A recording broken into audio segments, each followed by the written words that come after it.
சென்னை மற்றும் திருவள்ளூர் மாவட்டங்களுக்கு இன்று ஆரஞ்சு அலர்ட், மிக கனமழைக்கான ஆரஞ்சு அலர்ட் ஆனது சென்னை வானிலை ஆய்வு மையத்தால் வழங்கப்பட்டிருக்கிறது. இது தொடர்பான முக்கிய செய்தியை பார்த்து வருகிறோம். கூடுதல் விவரங்களோடு இணைகிறார் எமது செய்தியாளர் ரமேஷ். ரமேஷ், வணக்கம். இந்த ஆரஞ்சு அலர்ட் தொடர்பாக வானிலை ஆய்வு மையம் வெளியிட்டிருக்கக்கூடிய அறிவிப்பு என்ன? விரிவாக பதிவு பண்ணுங்க.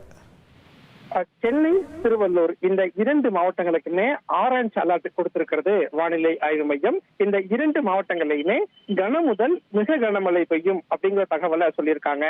அதே மாதிரி காஞ்சிபுரம், செங்கல்பட்டு, ராணிப்பேட்டை இந்த மூன்று மாவட்டங்களுக்கும் மஞ்சள் அலர்ட் கொடுக்கப்பட்டிருக்கு. இந்த மூன்று மாவட்டங்கள்லயுமே கனமழை பெய்வதற்கான வாய்ப்பு இருக்கு அப்படின்னு வானிலை ஆய்வு மையம் சொல்லியிருக்காங்க. காரணம் இந்த டிட்வா புயல், வங்கக்கடல்ல மையம் கொண்டிருந்த இந்த டிட்வா புயல் ஆழ்ந்த காற்றழுத்த தாழ்வு மண்டலமாக நேற்று நள்ளிரவு சென்னைக்கும் வடகடலோர மாவட்ட கடற்கரை பகுதியில ஒரு 50 கிலோமீட்டர் அளவுல மையம் கொண்டிருக்கிறதா வானிலை ஆய்வு மையம் சொல்லியிருந்தாங்க. இன்றைக்கு காலையில வட தமிழகம், புதுச்சேரி கடற்கரை ஓரமா இந்த புயல் கடந்து செல்லும் அப்படின்னும், காற்றழுத்த தாழ்வு மண்டலமாக வலுவிழக்கும் அப்படின்னும் வானிலை ஆய்வு மையம் சொல்லியிருந்தாங்க.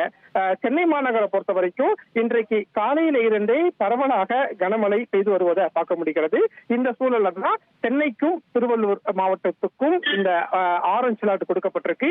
இந்த மாவட்டங்கள்ல கன முதல் மிக கனமழை பெய்யக்கூடும் அப்படிங்கிற தகவலை சொல்லியிருக்காங்க.